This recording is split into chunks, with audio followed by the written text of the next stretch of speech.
ఇంకొక విషయం, ఇంత ఫ్యాక్షన్ మనస్తత్వం మీరు తెలంగాణలో ఎన్నేళ్ళు ఉన్నారు అందరూ, ఇట్లా ఫ్యాక్షన్ మనస్తత్వంతో ఏమైనా ముఖ్యమంత్రిని చూసిండ్రా మీరు ఇంతవరకు?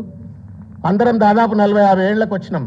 ఎప్పుడన్నా ఒక ముఖ్యమంత్రి తెలంగాణ రాష్ట్రంలో, తెలుగు రాష్ట్రాల్లో, భారతదేశంలోనే ఇంత కక్ష కసి, రాజశేఖర్ లాంటి ఫ్యాక్షన్ బ్యాక్గ్రౌండ్కి వెళ్ళి వచ్చినా కూడా ఇంత కసితో ఇప్పుడు వివరించినట్టుగా మనకు దాఖలాలు లేవు. నాకు ఎక్కడో డౌట్ కొడతా ఉంది, ఈయనది కల్వకుర్తి కాదు, నా కొడంగల్ కాదు, ఆ పక్కనే ఏమైనా కర్నూలుకి వెళ్ళి ఏమైనా వలస వచ్చిండేమో, దయచేసి రేవంత్ రెడ్డి పుట్టు పునాదులు కూడా తెలుసుకోవాలని చెప్పి నేను కోరుతా ఉన్నా. ఇది కర్నూలు మనస్తత్వం, ఇది కొడంగల్ మనస్తత్వం కాదు, నా కల్వకుర్తి మనస్తత్వం కాదు, ఇది రాయలసీమ ఫ్యాక్షన్ మనస్తత్వం, ఇది తెలంగాణ మనస్తత్వం కాదు, కలుషితమైనటువంటి ఒక కర్నూలు మనస్తత్వంగా కనబడతా ఉంది. దయచేసి ఈ రాయలసీమ ఫ్యాక్షనిజాన్ని దయచేసి తెలంగాణ మీద రుద్దొద్దని చెప్పని నేను రేవంత్ రెడ్డి గారికి విజ్ఞప్తి చేస్తా ఉన్నాను. కాంగ్రెస్ పార్టీ పెద్దలకు కూడా నేను విజ్ఞప్తి చేస్తా ఉన్నాను. ఇకపోతే ఓ మాట, నన్ను జైలుకు పంపిండు అంటుండు. ఎందుకు పంపిండు సార్ జైలుకు చెప్పరి? ఎందుకు పంపిండ్రు? ఎవరు పంపిండ్రు?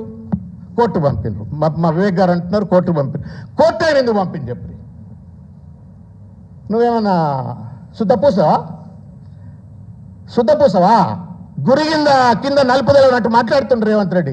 ప్రజలలో తిక్కలలో చెవులలో పూలున్నాయి, టీవీలో ప్లేట్ బ్రేకింగ్ లేచి పడేస్తారు, నన్ను కేసీఆర్ నా బిడ్డ పెళ్లికి అటెండ్ కానియలేదు అని చెప్పని అనగానే నా బిడ్డ పెళ్లికి కూడా అటెండ్ మీ టీవీలలో పేపర్లు వస్తాయని చెప్పని ప్రజలు నమ్ముతారని చెప్పని మాట్లాడుతున్నారు. ఏ కారణం చేత నువ్వు జైలుకు పోయినావు రేవంత్ రెడ్డి? చర్చకు వస్తావా? అదే యాదగిరిగుట్ట లక్ష్మీనరసింహ స్వామి దగ్గర చర్చ చేద్దాం వస్తావా? సిగ్గు ఎగ్గుండాలా? You wanted to destroy the very identity and existence of Telangana. లక్షల కోట్ల మంది విద్యార్థులు, నిరుద్యోగులు, యువకులు, కార్మికులు, కర్షకులు అనేక మంది రోడ్ల మీదకి వచ్చి తెలంగాణ తెచ్చుకుంటే, ఆ తెలంగాణ వచ్చిన తర్వాత ప్రజలెన్నుకున్నటువంటి ఒక ప్రభుత్వం కేసీఆర్ గారి యొక్క నేతృత్వంలో పరిపాలన కొనసాగిస్తుంటే, ఒక పక్కన పరిపాలనే రాదు తెలంగాణలకు, మళ్ళా బలవంతంగా అందరిలో మెర్జ్ అయిపోతారు అని చెప్పి, మెర్జ్ కావాలని చెప్పని పోరాటాలు చేస్తారు అని చెప్పని తెలంగాణ వాళ్ళు రోడ్ల మీదకి వస్తారని చెప్పని ఆంధ్ర నాయకులు ఎకసెక్కాలు ఆడుతున్నటువంటి ఒక తరుణంలో ఏం చేసినావు రేవంత్ రెడ్డిను? చంద్రబాబు నాయుడు చెంచాగా మారి సంకలో కూర్చొని నువ్వు కేసీఆర్ గారి ప్రభుత్వాన్ని, తెలంగాణ ప్రభుత్వాన్ని, ప్రజలెన్నుకున్న ప్రజాస్వామ్యబద్ధంగా నిలబడ్డ ప్రభుత్వాన్ని కూల్చాలని ప్రయత్నం చేసినావు. ఇట్స్ ట్రెచరీ, దేశద్రోహం. అది నువ్వు చేసింది మామూలు. కేసీఆర్ గారు జాగాలో నేను ఉంటే మాత్రం జీవితంలో రేవంత్ రెడ్డి బయటకు రాకుండా చూస్తుంటే, ఆయన పాపం ప్రేమగల ఆయన, ఎందుకు ఈ కక్షలు కార్పణ్యాలు, let the law takes its own course of action అనుకున్నాడు, మళ్ళీ బయటకు వచ్చాడు. Is so kind. దయచేసి అర్థం చేసుకోవాలా? చంద్రబాబు నాయుడు జైలుకు పోవాలి. వాస్తవానికి ఈ దరిద్రుడు చేసినటువంటి ఒక పాపానికి, బ్రదర్ బ్రీఫ్ట్ మీ అని చెప్పని ఫోన్లో అన్న పాపానికి చంద్రబాబు నాయుడు జైలుకు పోవాలి. కేసీఆర్ గారు కనుక కక్ష కార్పణ్యం రేవంత్ రెడ్డి లెక్కనే ఉంటే, నా ప్రభుత్వాన్ని కొలుస్తా అంటే కూడా పాపం జైలుకు పోయిండు, ఏదో వచ్చిండు, సిగ్గు లేకుండా మళ్ళీ నా ప్రభుత్వం నన్ను జైలుకు పంపిండు కాబట్టి నేను పగ తీసుకుంటున్నా అంటున్నాడు. ఇది దుర్మార్గం రేవంత్ రెడ్డి. చిన్న పోస్టింగ్ అండి సోషల్ మీడియాలో, కృషాంక్, తర్వాత రేవతి దిలీప్, చాలామంది సోషల్ మీడియా వాలంటీర్స్ తెలంగాణ వ్యాప్తంగా చిన్న పోస్టింగ్లు పెడితే నువ్వు జైల్లో పంపుతున్నావు. దొంగ, 50 లక్షల రూపాయలు ఎమ్మెల్యే నువ్వు కొనుక్కోవాలని చెప్పని రాజీవ్ గాంధీ పట్టుకొచ్చినటువంటి యాంటీ డిఫెక్షన్ లాను వయలేట్ చేస్తుంటే పట్టుకుంటే నేను జైలుకు పంపిస్తే నేరం అవుతుందా చెప్పురి? పోస్ట్ పెడితేనేమో నేరం, నేను జైలుకు పోవాలా, కృషాంక్ జైలుకు పోవాలా, దిలీప్ జైలుకు పోవాలా. కానీ దొంగ లెక్కన రోడ్డు మీద దొరికితే జైలుకు పోవద్దు, నన్ను ఎట్లా పంపుతావు అని అంటే మీ తాత జాగిరా తెలంగాణ ఏమన్నా? ఇండియన్ పీనల్ కోడ్లో ఇట్లనే ఉన్నదా? దొంగ నోట్లు పట్టుకొని వస్తే, ఇట్లా దొంగ కొనుక్కొని వస్తే ఐపీసీ అలౌ చేస్తుందా? బిఎన్ఎస్ అలౌ చేస్తుందా? పోదాంపా డీజీపీ దగ్గర కూర్చొని మాట్లాడదాంపా, లేదా న్యాయవాదుల దగ్గర మాట్లాడదాంప. What you done is right అని అంటే బుక్ రాసి వెళ్ళిపోతాం. మేము చేసింది సిగ్గులేని పని, మళ్ళీ జైలుకు పంపించిండ్రు అని చెప్పని చిల్లర మల్లరగా మాట్లాడుతూ ఉన్నావు. పల్లకీలు ఊరేగించాలన్నా చెప్పు, మరి ఊరేగిస్తాం. మరి చెప్పు, ఇక చెప్పు నీ కథ. ఇంత దుర్మార్గంగా మాట్లాడుతున్నాడు. ఇంకొక కథ చెప్తిగా, ట్రిలియన్ ఎకానమీ అంటున్నాడు సార్. ట్రిలియన్లో ఎన్ని సున్నాలు ఉంటాయని రేవంత్ రెడ్డి తెలుసో తెలియదో నాకు తెలియదు. రేవంత్ రెడ్డి గారు ట్రిలియన్ అంటే ఏంటి? ఇవాళ జిఎస్డిపి వాల్యూ ఎంత? తెలంగాణ జిఎస్డిపి ఎంత? And what is that you wanted to achieve today? Public ఏమైనా పిచ్చోళ్ళ?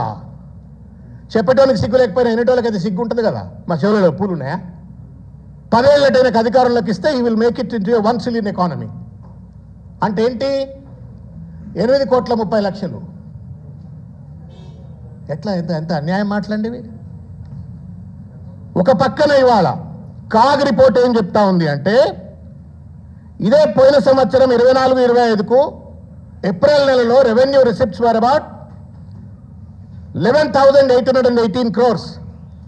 ఈ సంవత్సరం రేవంత్ రెడ్డి గారి యొక్క సుపరిపాలనలో గొప్ప పరిపాలనలో 579 కోట్ల లోటు బడ్జెట్.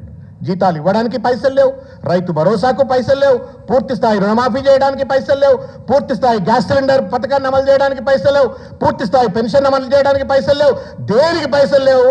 నువ్వు 1 trillion ఎకానమీ నేను చేస్తా అంటే నమ్మటానికి న్యాయమైన పేపర్లు రాసి పడేసినాయి. పెద్ద 1 trillion economy in 10 years Revanth Reddy అని చెప్పని ఇంగ్లీష్ తెలుగు పేపర్లు రాసి పడేసినాయి. పెయిడ్ అడ్వర్టైజ్మెంట్లు మామూలు అడ్వర్టైజ్మెంట్లు పేపర్లు వచ్చేసినాయి. సంకలు గుద్దుకొని ప్రజలు సంతోషపడతారని అనుకుంటున్నాడు. నిలదీస్తారు నేను గల్లబట్టి. ఒక పక్కన ఇదే రేవంత్ రెడ్డి అంటాడు నన్ను చూడంగానే చెప్పుల దొంగ అంటున్నారు. మీరు చెప్పరు చెప్పుల దొంగకు 1 trillion ఎకానమీ చేసేటువంటి ఒక కెపాసిటీ ఉంటుందా చెప్పరు. ఉంటుందంటే ముక్కులే రకాలు వెళ్ళిపోతా. ఒక చెప్పుల దొంగకు 1 trillion ఎకానమీ చేసే కెపాసిటీ ఉంటే నేను ముక్కు నెలకు రాసి వెళ్ళిపోతా. చెప్పులను వేసుకో. నేను చెప్పుల దొంగ అన్న తప్పు నేను వెనక్కి తీసుకుంటున్నా. Now I'm becoming transformed individual. నేను ట్రాన్స్ఫార్మ్ చీఫ్ మినిస్టర్. నేను 1 trillion ఎకానమీ చేస్తానని చెప్పి మాట అన్న చెప్పాలి. ఇదన్నా నిజం కావాలి, అదన్నా నిజం కావాలి. ఎప్పుడైతే బ్యాంకర్స్ కావచ్చు, లెండర్స్ కావచ్చు, సమాజం కావచ్చు నిన్ను చెప్పుల దొంగ చూసిన తర్వాత ఆ చెప్పుల దొంగ 1 trillion ఎకానమీ చేస్తారంటే అన్ని ముఖ్యమంత్రులను కూడా చెప్పుల దొంగలే పెడతాం. ఇక ఎందుకు మరిగా ఊకే ఎన్నికలు ఎందుకు ఆ గుళ్ళకాడు ఉన్న చెప్పుల దొంగలు తీసుకుపోయి ముఖ్యమంత్రుల కుర్చీలో కూర్చొని పెడితే అయిపోతుంది. ఇక what non sense is this, what a మాకరీ. ఒక ముఖ్యమంత్రి పదవిలో కూర్చున్నప్పుడు ఏం మాట్లాడాలా ఏం మాట్లాడొద్దు అనే సోయి లేకుండా ఇష్టం వచ్చినట్టు రేవంత్ రెడ్డి మాట్లాడుతున్నాడు. ఆ కూట్ల రాయిదీలను ఏట్ల రాయిదీస్తాడట. కూట్ల రాయిదీలను ఏట్ల రాయిదీసినట్టుగా ఇవాళ మాట్లాడుతూ ఉన్నాడు. కనీసం ఇది కాంగ్రెస్ పార్టీ కొంత ఇంటలెక్చువల్ పార్టీ అండి. Jairam Ramesh, Chidambaram, Pranab Mukherjee, almost all stalwart financial experts. ఆ ట్రిలియన్ అంటే ఏందో పిచ్చి పిచ్చిగా మాట్లాడేస్తున్నాడు. మరి వాళ్ళని ఎందుకు బుద్ధి చెప్పారో నాకు అర్థం కావట్లా.